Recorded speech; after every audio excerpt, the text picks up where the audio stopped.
नमस्कार दोस्तों। आज की लर्निंग में हम लोग जानेंगे एक मीडिया सेक्टर की कंपनी के बारे में जो कि खासकर दिग्गज कंपनी की सब्सिडरी कंपनी कह सकते हैं है।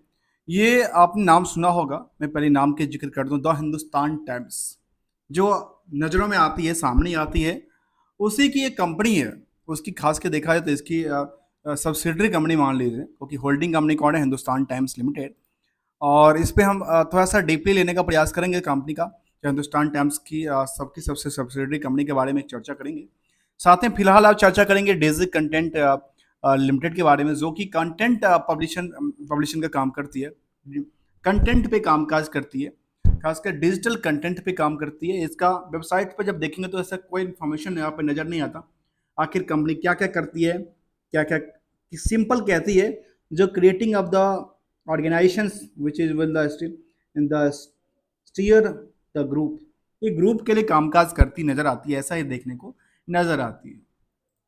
हम इसके बात क्यों करेंगे पता है? इसकी बात इसलिए करेंगे क्योंकि इसकी जो खास के बुक वैल्यू देखेंगे तो बुक वैल्यू कहती है काफ़ी छोटा, 20 पैसे का बुक वैल्यू है। वो 20 पैसे का बुक वैल्यू, और मार्केट में जो रेंज है इस स्टॉक का, वो नियर अबाउट देख पाएंगे। लेकिन उसको कंपेयर किससे करेंगे पता है? इतने के बावजूद भी मार्केट में पता है क्या है? मार्केट में स्टॉक की पी क्या कहती है? Near about the same price. और जबकि इस पीयर्स कंपनी में जो बाकी कंपनियां हैं, उसका जो पी है वो ज़्यादा है। अर्थात ये अभी भी क्या कहती है? अभी इंडस्ट्रियल के बेसिस पे कहती है ये क्या है? ये स्टॉक पी कम है। इसी पे थोड़ा सा डीपली लेने का प्रयास करेंगे, जहाँ पे इस कंपनी में देखने को ये मिला, जो लास्ट टू लास्ट एक महीने के चार्ट को देखें तो कहती है नियरली करीब 16% जंप कर गया। ऐसे 6 महीने के चार्ट को देखेंगे तो करीब 84% के जंप कर गई। एक साल के चार्ट में नियरली देखा गया कि 124% जंप कर दिए, और 5 साल के डेटा में देखा कि 216% के जंप देखने को मिली। और उसकी ट्रेंडिंग की यदि बात किया जाए तो ट्रेंडिंग की बात में हम एक महीने के चार्ट को ही लो। एक महीने के चार्ट में ये दिखती है, अच्छा ये मार्केट में थोड़ा सा ट्रेंडिंग एक सस्टेन करती नजर आती है। कहाँ से? पिछले टर्म से, जो लगातार एक अच्छी मोमेंटल देखने को बनती नजर आती है।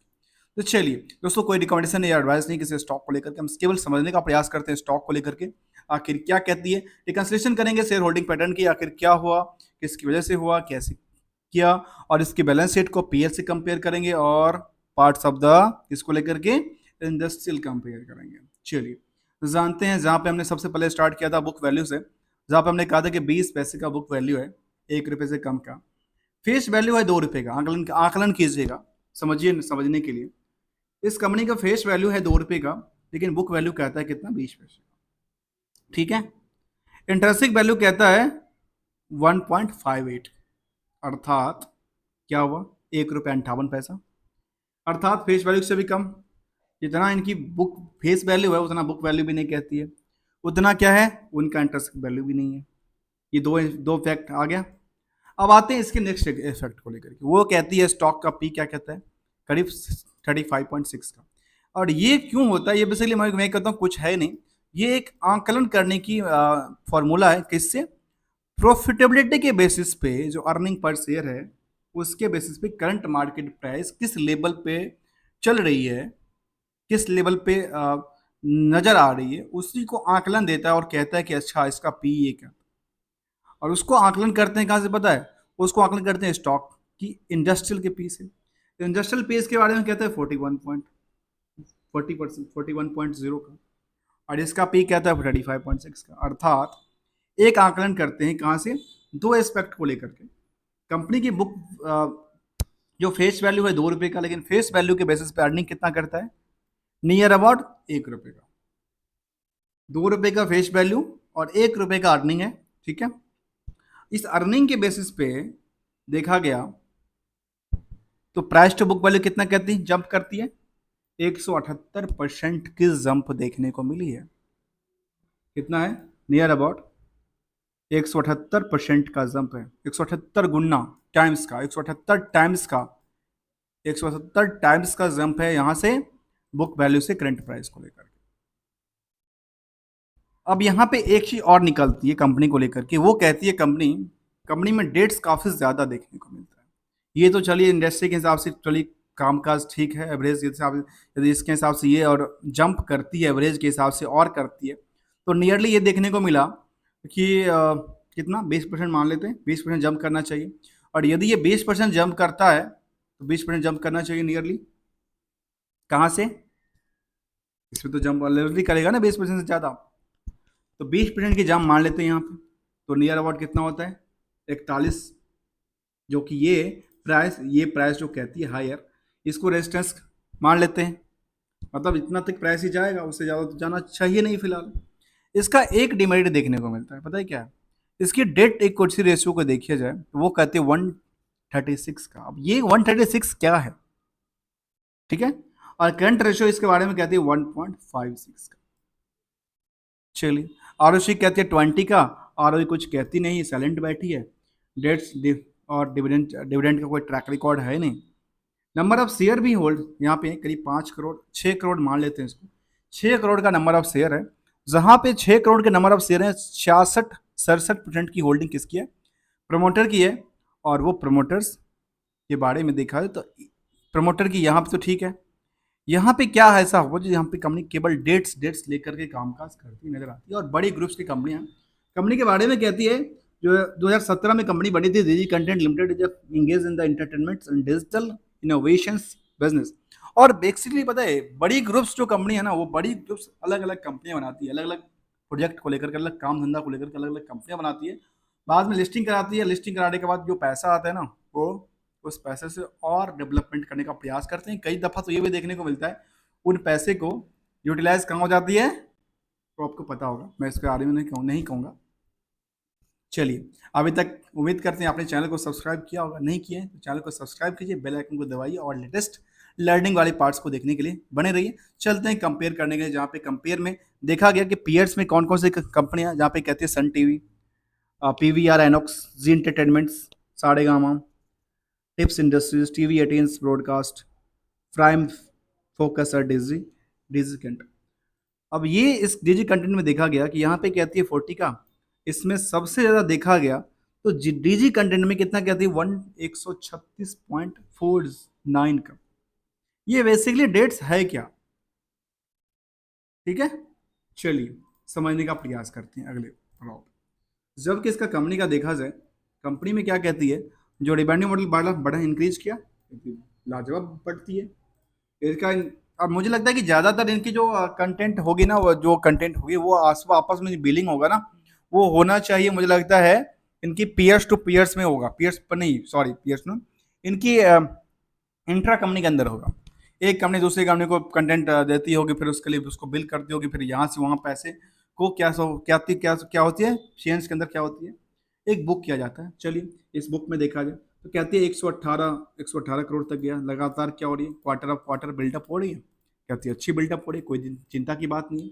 जब जब रिवेन्यू बिल्डअप हो रही है तो ऑपरेटिंग प्रॉफिट मार्जिन बिल्डअप हो रही है, राइट है, 15% तक गया था। और प्रॉफिट में देखा तो प्रॉफिट कहती है 6 करोड़ तक का बना था प्रॉफिट, जो कि लास्ट टू लास्ट क्वार्टर में अच्छा परफॉर्मेंस किया था, 6 करोड़ का प्रॉफिट बनाया था कंपनी ने। अब 6 करोड़ का प्रॉफिट बनाया तो ईयरली बेसिस में क्या कहती है कंपनी, जहाँ पे देखने को क्या मिलती है, जो कंपनी 2019 में कुछ नहीं था, 19 के मुँह कुछ नहीं था, 17 में बनी थी ना कंपनी, 17 में बनी थी, राइट। 19 में कुछ नहीं था, 19 से 24 तक के सफर में देखा जाए तो कितना जंप किया, दोगुना जंप किया। 5 सालों में इसकी रिवेन्यू मॉडल में दोगुना का आसपास के जंप देखने को मिली, ठीक है, नियर अबाउट दोगुना की बात कर रहा हूँ। यहाँ पे लगातार क्या हो रही, बिल्डअप हो रही है। अगला पड़ाव क्या कहता है, इसके बाद केवल इतना ही नहीं, इन्होंने क्या किया, उन्होंने जिस रेशियो से उनका बिल्डअप हुआ उसी रेशियो से पता है क्या किया, उन्होंने उसी रेशियो से अपना लोन बढ़ाना चालू किया। और लोन की लायबिलिटी ये हुई तो 18 करोड़ का इनका इंटरेस्ट का पार्ट्स हो गया साल, एक साल। और देखा जाए तो नेट प्रॉफिट में क्या हुआ, 6 करोड़ के आसपास। तो कंपनी बीच में अच्छी खासी प्रॉफिट बना रही थी, लॉस बना रही थी, प्रॉफिट लॉस में कंपेयर करते करते देखा जाए कंपनी में क्या हुआ। और अक्सर मैंने एक चीज़ देखा, नोटिस किया है, आप देखेंगे जो कई कंपनी लिस्टेड और न्यू लिस्टेड होते हैं ना, उसमें कुछ कंपनी ऐसी होती है जिनका प्रॉफिटेबिलिटी कहीं बनती नहीं है, लगातार बिगड़ती नजर आती है, अच्छी खासी बिगड़ती है। एक बार आके दिखा दिया अच्छा हम तो प्रॉफिट बना सकते हैं, फिर लुढ़क गया, फिर थोड़ा सा बनाया, फिर आगे लुढ़केगा, क्या होगा देखने वाली बात है। बैलेंस शीट को कंपेयर करते हैं। चलिए बैलेंस शीट में जहाँ पे देखा गया, क्या देखा गया कि बोरोइंग्स के पार्ट को देखिए, तो बोरोइंग्स पार्ट में क्या क्या कमी है। बिल्डअप किया लगातार 7 करोड़ तक का इसमें देखने को मिला कि वायु में बिल्डअप करते नजर आती है। ठीक है। दूसरा पड़ाव कहती है इसका पेबल का पार्ट्स क्या है, तो कहती है इसको पेबल के लिए पार्ट्स भी करीब कितना है, 26 करोड़ का पेमेंट देना है, इसको अपने वेंडर को देना होगा। और इन्होंने फिक्स एसेट्स में ज़्यादा इम्प्रूवमेंट नहीं किया, लेकिन इम्प्रूवमेंट कहाँ किया, रिसीवर्स में देखा जाए तो रिसीवर कहती है हमारे पास रिसीवर्स नहीं है, कितना का, 72 करोड़ का। यहाँ पे 26 करोड़ का आंकलन कीजिएगा बैलेंस शीट को पीएल से, बैलेंस शीट को पीएल से कंपेयर करेंगे। ठीक है। तो यहाँ पे देखने को ये मिला जो 26 करोड़ पैसा देना है पॉकेट से, और नियरली क्या है, 72 करोड़ लेना है। हाँ, लेने वाली पार्ट तो काफी ज्यादा है ना मार्केट में। 72 करोड़ यदि लेना है मार्केट में, लेने मार्केट से लेना है, तो तो लास्ट क्वार्टर का सेल्स कितना था, 118 करोड़। अर्थात 118 करोड़ में 72 करोड़ दिन का मार्केट में पैसा फंस गया। ठीक है। कितने दिन के लिए फंसा, 3 महीने के लिए फंसा। ये मैंने कह रहा हूँ, डेटा कह रही है 3 महीने के लिए पैसा फंसा। इससे पता है क्या होगा, कैश फ्लो पे इफेक्ट पड़ेगा, फंड फ्लो पे इफेक्ट पड़ेगा। और उतना ही नहीं, प्रॉफिट के पार्ट से कंपेयर करके देखिए, जो 6 करोड़ के, मैं समझने का प्रयास करता हूँ, एक बिजनेस है, उस बिजनेस में 6 करोड़ का प्रॉफिट बुक होता है। उस 6 करोड़ के प्रॉफिट बुक में और मार्केट में पैसा फंसा हुआ है 72 करोड़ का। कितने का, 72 करोड़ का। 72 करोड़ का जो पैसा फंसा हुआ है, उसमें 6 करोड़ जो प्रॉफिट हमने बुक किया ना, वो भी तो क्या है, वो इसमें इंक्लूडेड है। यदि नेट प्रॉफिट मार्जिन के हिसाब से देखा जाए तो ये क्या कहती है, इसके अंदर भी तो मार्जिन बनी है। चलिए इसके पड़ाव को देखा, आगे चलते हैं दोस्तों। आगे देखें इसके पड़ाव को लेकर के, जहां से शेयर होल्डिंग पैटर्न के लिए चर्चा करेंगे। और एज ऑन टाइम फ्रेम में देखेंगे आखिर 6 महीने के ट्रेंडिंग में जो जंप हुई 84% का, वो क्या काबिल तारीफ रही स्टॉक को लेकर के। ठीक है। जहाँ पे 1 महीने में करीब 16% जंप देती है, काबिल तारीफ है। तो मार्केट की दो स्ट्रेटजी है, एक है सेल्स के बेसिस पे देखा जाए, या उनकी बाकी सारी चीजों को देखा जाए। देख, मार्केट कुछ अलग हिसाब से चलती है, दोनों को सेपरेट लेके चलना चाहिए। हाँ, ये इससे डिपेंडेंसी हो सकती है, इसके डिपेंडेंसी से नहीं होती है, लेकिन ये कुछ अलग रास्ते से चलता है, ये कुछ अलग रास्ते से चलता नजर आता है। चलिए अगले पड़ाव पे, अगला पड़ाव का नाम है शेयर होल्डिंग पैटर्न, और वो कहती है जो यहाँ पे 66% से ज्यादा 67% की होल्डिंग किसके पास है, प्रमोटर के पास है। अर्थात किसके पास, द हिंदुस्तान टाइम्स के पास। और बाकी जो है करीब 32-33% वो होल्डिंग है पब्लिक के पास, एज ऑन जून के हिसाब से। और इसमें एक नज़र डालेंगे हिंदुस्तान टाइम्स के बेसिस को लेकर के, जहाँ पे इनकी बल्क ट्रेड बाकी सारी चीज़ों देख, यहाँ पे एक देखने को मिला जून तक के डेटा कई सारे कंपनी ने अपडेट किया। उसमें कहती है आवाज sugar, Chambal fertilisers, digi content, Ganges securities, HT media, Magadh sugar, SLI investment, Sutlej textile. मतलब एक मीडिया सेक्टर की कंपनियां अलग अलग सेक्टर में कामकाज करती नजर आती है, और उन सबका भी पोटेंशियल हो सकती है, अच्छी खासी बनती नजर आ सकती है। चलिए इन्वेस्टमेंट पार्ट में देखें, तो कहती है कंपनी के बारे में जहाँ पे एफ आई और डी आई की कोई तादाद नहीं है, वहाँ केवल केवल क्या होना है, पब्लिक की तादाद है। उस पब्लिक की तादाद में कौन कहती है, कहती है बोधि ट्री, बोधि ट्री ट्रस्टी है प्राइवेट लिमिटेड, उनके पास होल्डिंग है। और ये भी कुछ बड़े इन्वेस्टर है नहीं है, इनके एक ही होल्डिंग देखने को मिलती है अभी तक।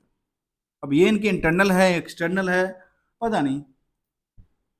इसके बाद देखा गया पवन शूर शुत ट्रस्टशिप प्राइवेट लिमिटेड, अब ये क्या है, कभी था किसी जमाने में, फिलहाल देखने को नजर नहीं आई। यहाँ पे और देखने को मिला कि यहाँ पे रेडीज हैं कुछ, इसके बाद कुछ और नए नए नाम्स हैं, जो कि आप इसमें देख सकते हैं, समझ सकते हैं। ऑलमोस्ट इसमें ज़्यादातर देखने को ये मिला जो बड़े बड़े इन्वेस्टर के तौर पे हो सकते हैं। अदर्स में भी कुछ देखने को मिला। ओवरऑल ये देखने को मिला कि इसमें रिटेल क्या है, जिनकी 2 लाख से कम की इन्वेस्टमेंट है कंपनी को लेकर के, मैं उस पर फोकस करूं। इस कंपनी में देखा गया कि 2 लाख से कम के इन्वेस्टमेंट में कितने लोग हैं, नियरली करीब करीब 8-8.5% के आसपास के लोग बने हुए लगते हैं, जो कि नंबर ऑफ शेयर होल्डिंग की तरफ देखें तो टोटल इंटरेस्टेड इंटरेस्टेड पर्सन जो यहाँ पे देखें अगर नंबर ऑफ शेयर होल्डर की चर्चा करें तो वो निकल के आती है कितना, नियरली देखा गया कितने के आसपास, नियरली देखा जा सकता है कि यहाँ पे करीब करीब 20-21 हज़ार लोग यहाँ पे शेयर होल्डर यहाँ पे इंटरेस्टेड बने नए नजर आते हैं।